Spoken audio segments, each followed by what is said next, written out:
Hi, and welcome to SCW, the wrestling channel here on YouTube.com. Thank you for choosing the channel and choosing the video. Please subscribe right now. Leave any comments in the comment section. Please like and share the video as well. Back once again answering your questions in the wrestling community. If you want to be involved here on Ask SCW, you can follow me on Twitter, Instagram, Facebook, all should be coming up on your screen right now. Or you can drop a comment here on YouTube. Leave the hashtag AskSCW. I can answer your question in the next edition of the Q&A.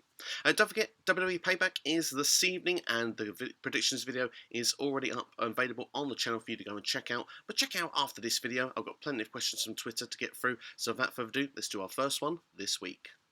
And our first question this week comes from, I believe, a first-time asker. We've got that dude here for us now saying, who do you think is the next big star in WWE?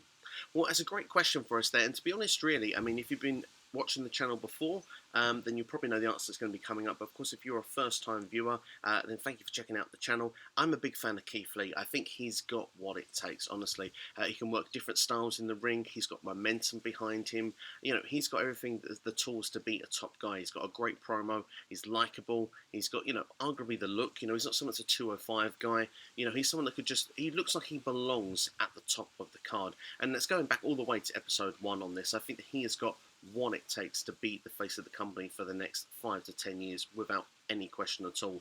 Drew McIntyre is doing a great job as well on Raw. I think he's been built very well in 2020. You look throughout elsewhere, and perhaps for someone like a heel that could be a major star. Karrion Kross has got the entrance, the look, potentially the gimmick. It's just a shame at this particular time. Of course, he's had a separated shoulder. He looks to be on the shelf for a while. But hopefully he'll be back and he'll be able to recover straight where he was before. It wouldn't surprise me if he was fast-tracked also to Raw or SmackDown upon his return. I mean, the thing is, the guy, he's got it. You know, this you can't substitute that. You know, some superstars that are on Raw and SmackDown arguably need to go back to NXT. They need to repackage, or they need to do something different, because it doesn't matter how long they'll be in WWE for. You don't see them as main eventers. You look at Karrion Kross and you just see star. That's just there. Same with Keith Lee. You can see a star. And despite the fact there's been minimal tweaks with Keith Lee, I know he's taking on Randy Orton at Payback this evening. You have to look at that. I mean, he could have new music this evening. I know that people were not a fan of the generic music that we had on Raw this past week.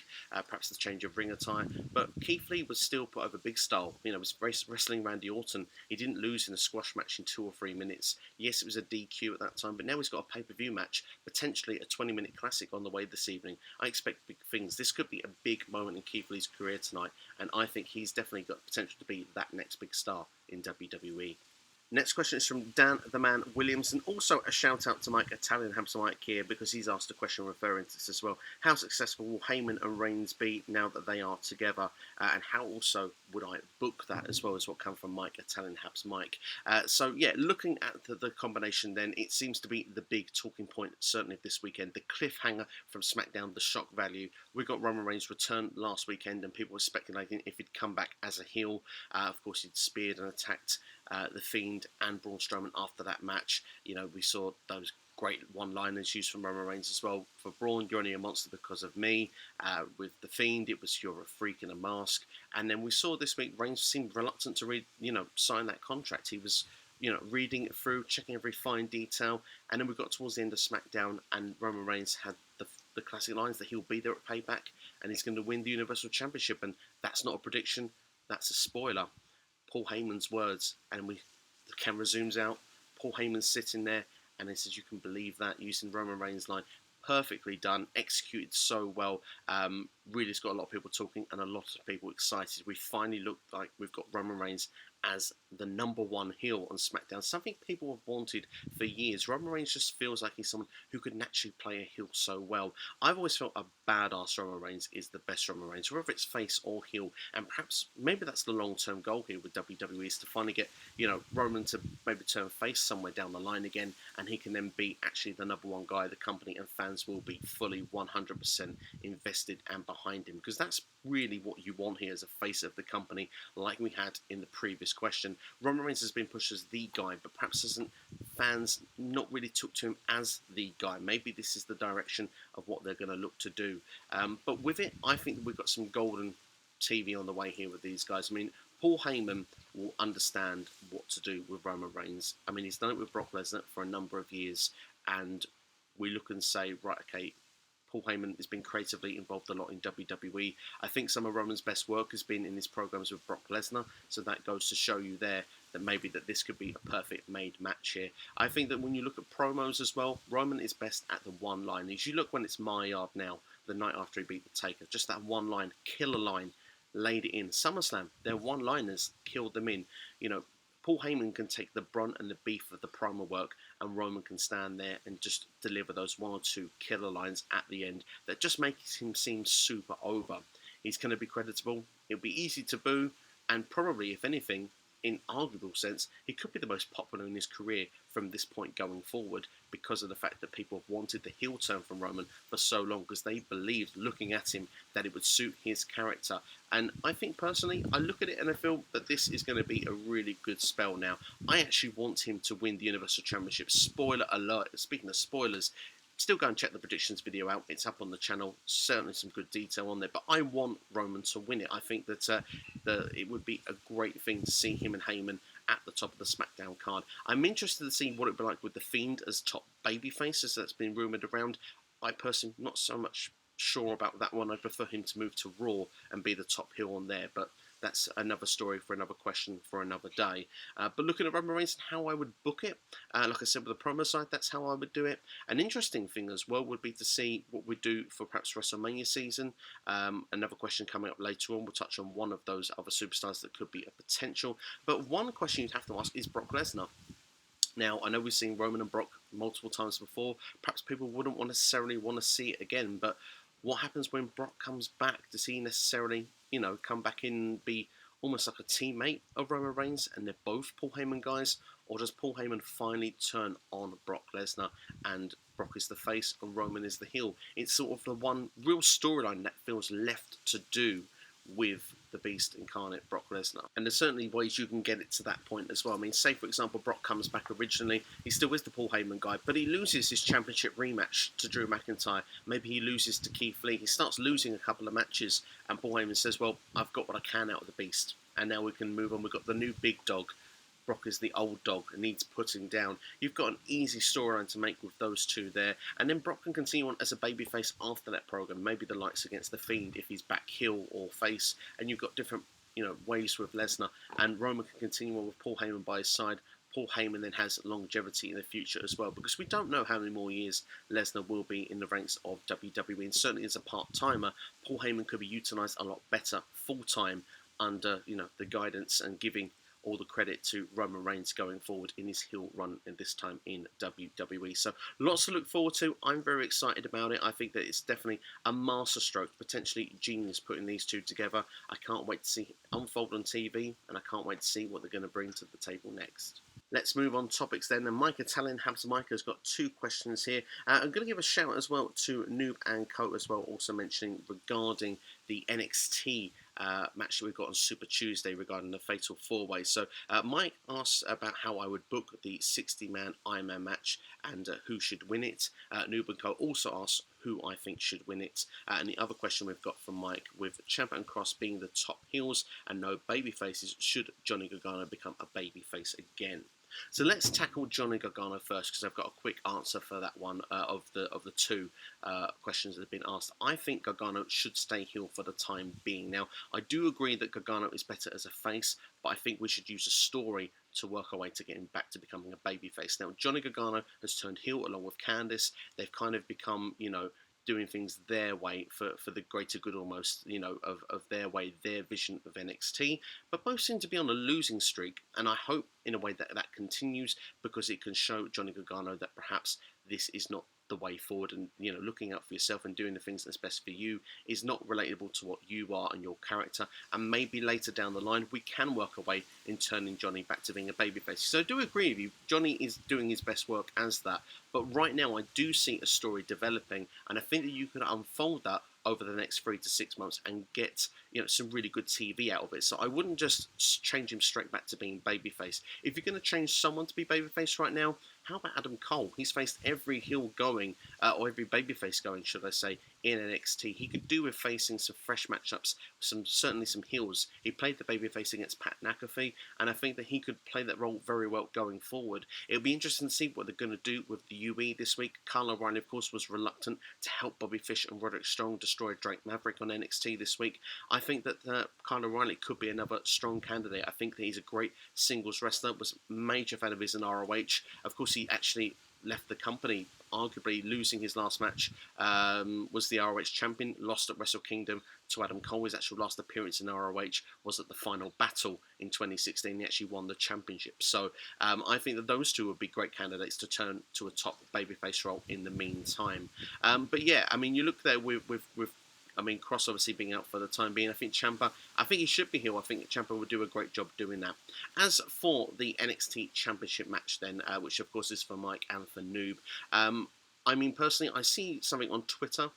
Someone said that this has the ability. Imagine like everyone having 5 falls each at the end of 60 minutes. That would be overkill for me. I would absolutely hate that. But what I would say is that we have the potential here with 4 superstars, and where it's another masterstroke, in my opinion, 4 people in a 60-man Ironman match. You can keep this match at a fast pace for the entire hour. I expect to be exhausted after watching this. I think that he's got potential to have some quick near falls, perhaps some shocking early near falls, but you've also got some long periods where we have no falls.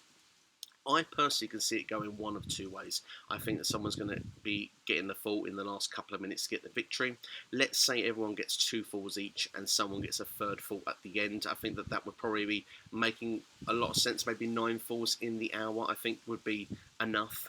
Or maybe, just maybe, we could see where maybe 2 people have maybe 1 fall or 2 falls, and the 2 superstars finish the 60 minutes with the same amount of falls, meaning that we still don't have a champion and that we can go forward and build towards 2 superstars facing each other in a one-on-one encounter for that championship, whether that be at a future NXT taping to try and win the Wednesday night ratings when they go against Dynamite again, or they can do it for the following takeover. I don't think they're going to drag it out though, when you look at it though, because obviously they've made this championship match here. They have the ability where they could perhaps do overtime depending on where and when they put it in the show. I'm putting it down to 2 people. My first choice is Tommaso Ciampa. He's come in as a heel, as we just mentioned a minute ago. He seems to have a lot of edge about him, seems to have that ability to just carry NXT on his back again. And he never lost Goldie. It feels about the right time that he goes and chases Goldie again. The other person that I think could or perhaps should be in that situation would be Finn Balor. Finn Balor can be anywhere on the card. It doesn't hurt in NXT for him. He's almost Finn XT. Do you know what I mean? He is that guy who's been there for many, many years, over 2 spells now, and I think he just could slide back in the top role. He could fill in where Cross has left off, but I perhaps would go with Ciampa as my first choice. I think we could build for those 2 for the next takeover to do a championship rematch or a one-on-one match between the 2. I think that would be my choice as the likely direction. I want Johnny Gargano to kind of, I don't want to say suffer in the role, but almost continue that storyline idea that I had, so that he can show that perhaps that the new Johnny Gargano way isn't working for him, and obviously not working for Candice either. And also with Adam Cole, I mean, politely, Adam Cole has been champion for 400 days and only recently lost the belt. And if he was to go back into the same role, I think that we would kind of feel like we're watching a repeat. So for that reason, I kind of would like to see one of either Ciampa or Balor as the champion. But if I had to stick my money out on one, right now, I'm going with Tommaso Ciampa. Dylan Ketchum with our next question now. Do you think that NXT Creative was lazy about dealing with the NXT Championship? Well, I mean, sometimes WWE always have their backs against the walls in these situations. Of course, they've not planned for Karrion Kross's injury. They could have perhaps put a program together of what they wanted to do for the next takeover, but maybe they've got storylines set in place and they wanted to make a match here and now. And you could argue and say maybe it's lazy booking, it's one night and it's finished. I mean, we could have done a tournament over a number of weeks and perhaps people can build momentum, but they've picked the 4 superstars that have been perhaps the biggest stars in NXT, as Adam Cole said, the Mount Rushmore of NXT when you look at these 4 superstars. And they are big names and big deals, and some of them haven't really been doing so much of late. So it's been nice to see them just thrown back in the picture because all of them are championship contenders. So for me, I'm going to say no on the lazy booking side of things, purely because a 4-man Ironman match for 60 minutes, it's going to take over a majority of one show, yes, but you're going to crown a new champion. You're going to potentially have a match of the year candidate, which I think is sometimes you don't need a story for what these guys bring to the table. Like I said, they have the credibility factor. They are people that could easily deserve to be in and around that role, and fans would complain if they are losing too much. So for the fact that they're being considered and put in a championship match, I think fans are on side, and I think that it's going to be, as I said earlier in the video, it's going to be a fast-paced match. I think that for 60 minutes, usually with an Ironman match, you can see a lot of rest holds and people have their rest periods here. I think that people can get their rest periods on the floor with two superstars flying around in the ring all the time. All of them can go 60 minutes anyway in matches, I would imagine, without issue. So for me, I think it's going to be potentially, could be a masterstroke, could be a stroke of genius. We'll get a champion, or certainly something that here could actually build the storyline, as I suggested earlier in the video. What if there's a tie at the end here and there's no time for overtime? Two superstars move forward, their program starts to become the next NXT champion. There's certainly different ways and variables this can be done, and I hope it will turn out to be just as I'm kind of almost promoting it to be. I think that it can be something special. So while I say maybe it's a quick solution, I wouldn't necessarily suggest that it's lazy, no. Austin Whitley with our next question now, and he's just going to get right to it. Why not?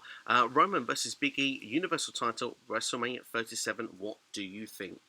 Well, I mean, that was the other superstar that we were going to talk about mentioning early in the video.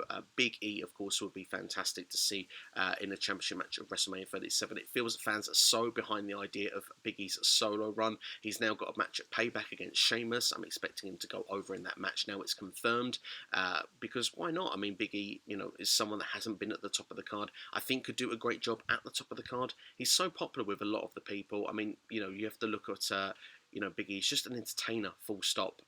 He's got a lot he can bring to the table, and I want to see that this big guy is unleashed in WWE. And why not, if he could win the Royal Rumble, him versus Roman Reigns at WrestleMania 37, I'd be fully on board with seeing that match. I think that it would be a fun match to see, and if booked with the right time frame, you would believe Big E would have a shot in winning. I mean, if Big E is booked correctly between now and WrestleMania 37, you could make a new champion out of Big E, and I think that it wouldn't be out of place. The thing is, if you made that match in the next couple of months, I would say it would be too soon, and that it wouldn't necessarily work out for Big E, and Roman Reigns would have to be the one that would go over. But I'm fully in favour of it. I like the idea of Reigns winning the belt now as soon as possible, having a long, lengthy reign. Almost can be a bit like when CM Punk was aligned with Paul Heyman back, 7 years ago, with that kind of heel attitude. I think it would work really well, and then it would need to find that new big babyface to overcome Roman Reigns at WrestleMania 37. It seems perfect, and I think Big E would be the perfect candidate for that. So yeah, I'd be much in favour of that idea. Next question comes from Straight Edge Josh. With the tasteless pictures and beheading videos used in the ThunderDome this week, do you reckon WWE have contemplated fully stopping it? Well, it wouldn't surprise me, to be brutally honest. And this, let's be honest here. WWE have put a great idea in the ThunderDome, and unfortunately, there has to be a minority that has to try and think that they're going to do something to ruin it. Not even to get themselves over, but they think they're being funny, or they think they're being stupid. I don't know what their thought process is, but it comes to a point where you do think to yourself, why do WWE go to the limits to try and give us good things? And why are we complaining that WWE isn't giving people what they want? Because when they give people what they want, there's always this small minority that has to ruin it for everyone. And that is such a shame to see. We were discussing this topic briefly on This Week in Wrestling this week, a podcast with myself and George. That also was up on the channel now, full episode there, talking everything This Week in Wrestling, all the biggest news and talking points. And George came up with a suggestion of having fans that WWE knows and trusts planted on those screens. You could see a Brock Lesnar guy. You could see, the girl that's always dressed as Carmella. You could see the guy with the WrestleMania Vancouver sign. Kyle, who's always in NXT all the time. Have those sort of fans that WWE knows and trusts that come to shows on a regular basis. The people that have met people of the roster, people that are excited to be there, and those sort of fans. And I think that it would make sense to do that sort of thing, because if people that are unknowns can get in and can't be trusted, then why would WWE do this such good thing? I think WWE wants to keep this thing because of the fact that it does feel a bigger, fresher, innovative kind of idea and excitement for the product itself going forward. But the thing is, though, the fans have to be used in the right way. Otherwise, this thing's going to fall flat on its face very quickly. Let's get the other questions from Noob and Co. Then, who will face Asuka for the Raw Women's title if Shayna Baszler wins the Women's Tag Team titles? And will Hangman Adam Page turn on the Elite, come all out? Well, I mean, looking at Hangman Page, I mean, he was kind of kicked out this week, wasn't he? So, very interesting storyline. I mean, for me, FTR, Omega, Hangman, and the Bucks. I mean, this rivalry between the teams, if you look back to its birth of where it started, comes almost from when Hangman and Omega won the tag belts at the start of the year. So, I mean, this has kind of been going on for a long period now. I've been a fan of the whole storyline. I think that it's played out really well. It's got different twists and turns. You don't quite know what's coming next. And I always kind of felt like that Hangman was going to be the big baby face at the end of this, that the program would be, Hangman and Omega would be the heel and Hangman would be the face because he's so over. It would seem strange and perhaps the wrong decision to make Hangman fully heel. But Hangman, he's been influenced in some way. I mean, obviously had discussions with FTR the previous week, and obviously something's got into his head. We'll have to see how it's going to play out going forward. But I wouldn't be surprised to see, it looks like we've got FTR against Hangman Page and Kenny Omega going forward at this pay-per-view. I wouldn't be surprised to see if there was some sort of unique twist of a six-man tag match, as Hangman seems to be sort of on okay terms with FTR at this particular moment. But at the same time, I wouldn't be surprised to see Omega be the one heel ultimately, Bucks still being face and Hangman still being a face, because I think that Hangman is so popular at the moment amongst the AEW community, and I think maybe it could be a mistake just to turn him full on heel of the two, even though you could say from a six-man tag point of view it would kind of make sense. But I'm not sure what's going to happen at All Out. I mean, it looks like here that Hangman wouldn't really necessarily have the reason to cost the Bucks another match at All Out. It looks like if the Bucks will have another match, they'll be taking on Jurassic Express, so in a tag team match, but they have to win on Dynamite this week in an 8-man tag match for them to be on the card to begin with. The interesting twist will be if Hangman actually remains a tag team champ, and if the Bucks are the reason maybe that they lose the belt, because then that can give Kenny Omega a bit of incentive to turn on the Bucks as well, and maybe he is the one that can go heel, and then perhaps then this misunderstanding, because the guilt on Hangman, you could feel his guilt when he was left looking on his own in the room at the end there of that segment this week. It will be interesting to see how it's all going to play out. So I hope that maybe it's the Bucks that cost Hangman at the pay-per-view, and we can see where the storyline can go forward from there. As for Asuka, well, the long-term rumour originally before we got her involved with Sasha Banks at SummerSlam was originally meant to be Asuka versus Natalya. Was supposed to be the match at SummerSlam. They were building towards that with Natalya's unprofessional role. But then when, of course, some of the superstars got the coronavirus, which were Adam Pearce, Jamie Noble, Renee Young, and other people were written off TV. I know Tyson Kidd was unwell, and he was kept off for precaution, and so was Natalya. And, from this point onwards, then they went a different direction. So for me, I think Natalya would be the one if Shayna Baszler seems to come out of the Raw Women's Championship program. It wouldn't be a surprise if there was a change of plans. It feels like the creative has been changing their minds, it seems, non-stop over the Women's Championship picture over the last month or two. It'll be interesting to see how and what they do. But Natalya would have to overcome Mickie James.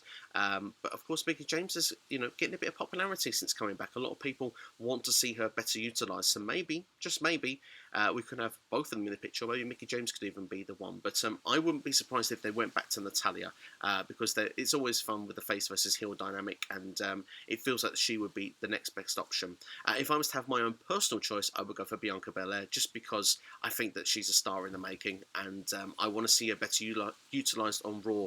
At this particular moment, I know that they want to with Montez Ford and keep the partners together on the same show, but I don't think time away from NXT would have hurt her at this point. She could have been perhaps in the role that we see Io Shirai at right now, and I think that perhaps it wouldn't have hurt Bianca to have had that time as NXT champion and having another 12 months just to become a little bit more seasoned and to come in with not just momentum, but come in as like a real game changer at the time. She came in with momentum after the Royal Rumble, but she didn't come in as a game changer, and it feels that she, like so many unfortunately in the women's division, seems to be a bit lost in the shuffle, and I want to see that addressed over the next coming months.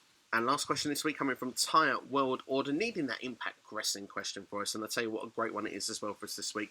If you've seen Impact Wrestling's Explosion this week, then you've already heard the commentary team of Don Callis and Mike Striker make their debut. What did I think of them together?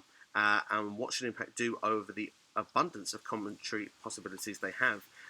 By Ty's count, we've got Josh Matthews, we've got Don Callis, Madison Rayne, D'Lo Brown, which is fantastic in Ty's opinion, and Matt Striker, all on staff and doing commentary at least from time to time. Now, I'm going to have to start off with the answer to this, and I'm going to have to be honest with you. I haven't had the opportunity to see Explosion, which is a real shame, but hearing that alone about Matt Striker and Don Callis as the commentary team, I'm very excited about that team and that prospect. I now need to see Explosion. I need to know what it's all about. If anything, for me, they should be the two calling Impact on the main show. Now, I know Don Callis has been doing pay-per-views, and you're using 4 of the 5 there, by the way. Maybe D'Lo Brown is happy to be an agent. I haven't heard D'Lo on commentary, but I'd love to hear him on there. I think that he would do a good job, personally. I'm with you. I think he's a good talker.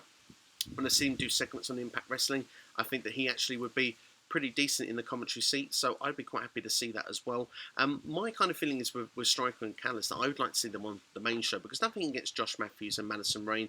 I understood it during lockdown that they're a married couple, they could record the commentary together, it would be less messy, you know, it would kind of work, but at the same time, I do feel that sometimes I don't feel that they are the best commentary duo that we've had in Impact history, and I don't think that they're the best duo that we have in wrestling at the moment. I don't think their reactions always are the best to certainly big events that are going on in amongst, you know, certain things that we see on Impact Wrestling. I think sometimes they can make a bigger deal of things we see on the screen. There's some just go, oh, that is happening. It's like, it could be just a lot more emphasis of like, I can't believe this has happened.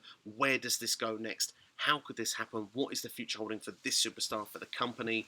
You know, I think bigger deals of certain situations could be made by those two on commentary. And that's my kind of small nitpick of those two when I hear them on commentary. I think they did a good job over lockdown, and they kept the show together, you could say, with the commentary styles. But Don Callis, when he's on the commentary with, you know, Josh Matthews, for example, Slammiversary, felt like a different show. Don Callis is an amazing commentator. He's one of my favourites. If, you know, not that I'm ever going to have a wrestling promotion, but if I did, Don would be one of the first that I'd want on the commentary table. Matt Striker would be another, because Matt Striker, I enjoyed his WWE run. I'm not going to lie about that. I always loved his little insights, his little, you know, quips that he'd have. I love the fact he would also bring up old school history, you know, with things that happened in the business and compare them to things, because it kind of gives a sense of importance. When you looked as well and see him in Lucha Underground, he'd gone up another level. He was the lead guy with Vampiro, and Striker was amazing. Everything just felt so important with Matt Striker. So for me, I'd like to see them as the main duo.